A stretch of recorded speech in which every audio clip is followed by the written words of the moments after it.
ప్రకృతి మనందరి జీవితానికి ఆధారం.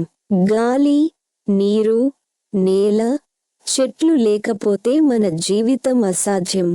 కానీ ఈ రోజుల్లో మనమే ప్రకృతిని ఎక్కువగా నాశనం చేస్తున్నాం.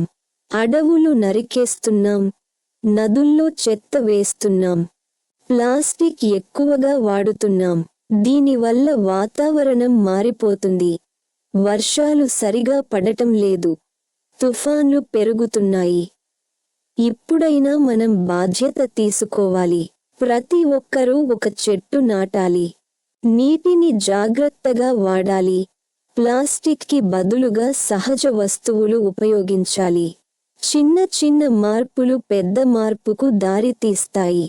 ప్రకృతిని కాపాడితేనే మన జీవితం, మన భవిష్యత్తు సురక్షితంగా ఉంటుంది. ప్రకృతిని రక్షించండి, జీవనాన్ని కాపాడండి. Please subscribe this channel.